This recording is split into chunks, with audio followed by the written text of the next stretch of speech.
हम सब सोचते हैं कि बैंक अकाउंट में हमारा पैसा सुरक्षित है, तो आइए हम उनको बताते हैं आपको इसके साथ। आपके बैंक अकाउंट में जो पैसा है वो असल में मौजूद ही नहीं है। ये कोई रूपक नहीं है, न ही कोई साजिश की बात। अगर कल सुबह हर ग्राहक अपने बैंक में जाकर अपने पैसे निकालने की कोशिश करे तो पूरा सिस्टम कुछ घंटों में ढह जाएगा, क्योंकि वो पैसा वहां है ही नहीं। ये कोई गलती नहीं है, ये ही इस पूरी दुनिया के वित्तीय सिस्टम का डिजाइन है। एक ऐसा जादू जो इतना पुराना और गहराई से जम चुका है कि अब हमें ये सामान्य लगता है। इस ट्रिक का नाम है फ्रैक्शनल बैंकिंग, और यही वो चुपचाप चलने वाला इंजन है जो दुनिया भर के कर्ज, महंगाई और झूठी संपन्नता को चलाता है। जब आप समझेंगे कि ये कैसे काम करता है, तो एहसास होगा कि पैसा असल में वादों पर बना है, ऐसे वादे जो कभी पूरे हो ही नहीं सकते। चलो चलते हैं उस वक्त में जब दुनिया मोबाइल ऐप या डिजिटल नंबरों पर नहीं चलती थी। मध्ययुगीन यूरोप में सोना और चांदी ही पैसा हुआ करते थे। अमीर लोगों के पास सिक्कों से भरे संदूक होते या ऐसे गहने जिन्हें वो व्यापार में दे सकते थे। लेकिन इतना सोना साथ ले चलना खतरनाक था, इसलिए लोग अपने कीमती सामान को गोल्डस्मिथ्स के पास रखने लगे, क्योंकि उनके पास सुरक्षित तिजोरियां होती थीं। बदले में गोल्डस्मिथ एक रसीद देते जिसमें लिखा होता कि इस रसीद के बदले सोना वापस लिया जा सकता है।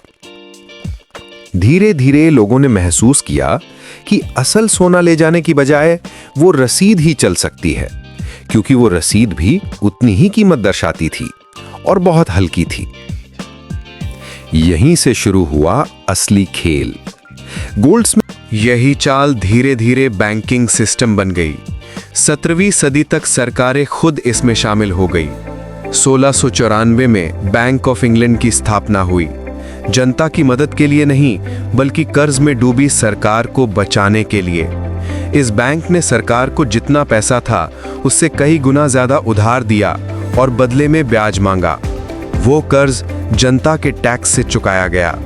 आज भी यही सिस्टम चल रहा है। सरकारें ऐसा पैसा उधार लेती हैं जो असल में मौजूद नहीं होता और आने वाली पीढ़ियों से उसका टैक्स वसूल करती हैं। अमेरिका ने भी यही रास्ता अपनाया। पहले बैंक सोने के बदले नोट छापते थे, पर जल्द ही उन्होंने देखा कि वो जितना सोना रखते हैं उससे कहीं ज्यादा नोट छाप सकते हैं। जब लोगों को शक होता तो बैंक रन होता। लोग बैंक भागते और अपना पैसा मांगते, लेकिन बैंक के पास वो होता ही नहीं। कई बैंक एक रात में तबाह हो जाते। फिर भी सिस्टम खत्म नहीं हुआ, बल्कि सरकारों ने उसे और मजबूत किया। उन्होंने सेंट्रल बैंक बनाए जो इस झूठ को बचाने का काम करते हैं। संदेश साफ था, पैसा चाहे असली हो या नहीं, जनता को यकीन बना रहना चाहिए कि वो असली है। अब इसे आज की भाषा में समझते हैं। मान लीजिए आप बैंक में 100 रुपए जमा करते हैं। आपको लगता है कि वो 100 रुपए आपके अकाउंट में सुरक्षित पड़े हैं, लेकिन असल में बैंक को उसका सिर्फ एक छोटा हिस्सा ही रखना होता है। पहले यह हिस्सा लगभग 10% होता था, यानी बैंक 10 रुपए रखता और 90 रुपए उधार दे देता। वो 90 रुपए जब किसी और के बैंक में जाते तो वो बैंक भी 9 रुपए रखता और 81 रुपए उधार दे देता। ये सिलसिला चलता रहता और आखिर में आपके 100 रुपए लगभग 1000 रुपए में बढ़ जाते कागज पर। लेकिन असल में नकद तो केवल पहले 10 रुपए थे, बाकी सब कर्ज था। और अब ध्यान दीजिए, अमेरिका में अब वो 10% रिजर्व रूल भी खत्म हो गया है। मार्च 2020 के बाद बैंकों को एक भी डॉलर रिजर्व में रखने की जरूरत नहीं है, यानी बैंक जितना चाहे उतना उधार दे सकते हैं बिना किसी असली पैसे के। अब उन्हें रोकने वाला नियम है बेसल फ्रेमवर्क, जो स्विट्जरलैंड के बैंक फॉर इंटरनेशनल सेटलमेंट्स में बनता है। ये नियम किसी संसद या सरकार ने नहीं लिखे, बल्कि दुनिया के सेंट्रल बैंकर्स और रेगुलेटर तय करते हैं। इन नियमों के तहत अगर कोई बैंक $100 का रिस्की लोन देना चाहता है तो उसे $8 अपनी पूंजी के रूप में रखने पड़ते हैं। यानी बैंक की उधारी उसकी पूंजी पर निर्भर करती है, न कि ग्राहकों के जमा पैसों पर। आज बैंक जमा पैसे से लोन नहीं देते, बल्कि लोन देने के बाद पैसा बनाते हैं। जब आप होम लोन लेते हैं तो बैंक किसी तिजोरी से नकद नहीं निकालता, वो बस कंप्यूटर में एक नया नंबर टाइप करता है। वो पैसा तब अस्तित्व में आता है जब आप उसे वापस चुकाने का वादा करते हैं। इसलिए आज की दुनिया में 90% से ज्यादा पैसा बैंक द्वारा बनाया गया पैसा है, कर्ज के रूप में। इस डिजाइन के 3 नतीजे हैं। 1. महंगाई, चूंकि बैंक लगातार नया पैसा बना रहे हैं, हर पुराने रुपए की कीमत गिरती जाती है। 2. हमेशा बढ़ता कर्ज, क्योंकि हर नया रुपया कर्ज के रूप में आता है। सिस्टम में हमेशा उतना पैसा नहीं होता जितना कर्ज है। ब्याज के कारण यह अंतर कभी खत्म नहीं होता। 3. ताकत का केंद्रीकरण, बैंक उस पैसे पर ब्याज कमाते हैं जो उनके पास कभी था ही नहीं। सरकारें इसी सिस्टम से युद्ध योजनाएं और बेल आउट फंड करती हैं और असली संपत्ति धीरे धीरे अमीरों के हाथों में चली जाती है। जब यह मशीन अटकती है तब पूरी दुनिया हिल जाती है।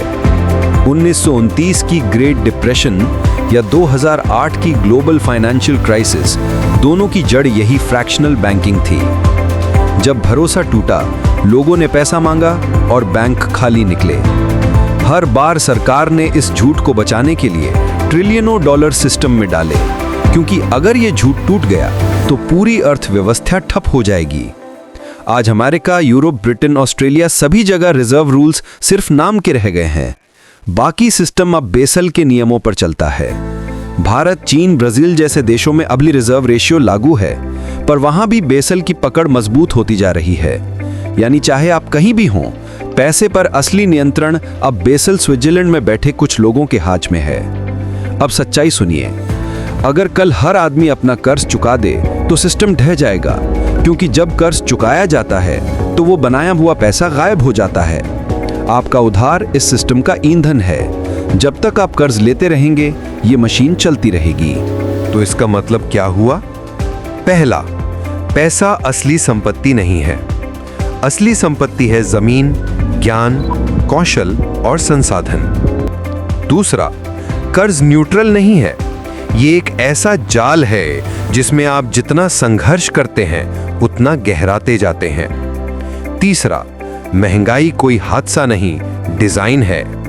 हर साल आपको बस जीवित रहने के लिए और तेज दौड़ना पड़ता है। तो क्या इसका मतलब यह है कि सब खत्म है? नहीं, इसका मतलब है कि अब आपको समझदारी से जीना होगा। बैंक अकाउंट में पड़े नंबर आपको सुरक्षित नहीं करेंगे। अंधे भरोसे से आजादी नहीं मिलेगी। असली आजादी तब मिलेगी जब आप उस सिस्टम से बाहर अपना मूल्य बनाना सीखेंगे। इतिहास बार बार यही दिखाता है, चाहे वो पुराने गोल्डस्मिथ हों या 2008 के बैंकर। ट्रिक एक ही है, वादे असलियत से ज्यादा बना दो और जनता से भरोसा खरीद लो। और हर बार जब भरोसा टूटा, सिस्टम ढह गया। तो अगली बार जब आप अपने बैंक बैलेंस को देखें, याद रखिए उसका ज्यादातर हिस्सा सिर्फ कागज पर है, एक ऐसे सिस्टम का हिस्सा जो कभी आपके आजाद होने के लिए बना ही नहीं था। अगर आप इस सच्चाई को समझ लेते हैं तो आप खुद को उस जाल से बचा सकते हैं। लेकिन अगर आप अनदेखा करते हैं तो आप बस उसी खेल का हिस्सा हैं जहां हमेशा जीत हाउस की होती है। अगर इस कहानी ने आपको सोचने पर मजबूर किया तो चैनल को सब्सक्राइब करें, क्योंकि इतिहास के पास वो जवाब है जिनकी तलाश आज भी बाकी है।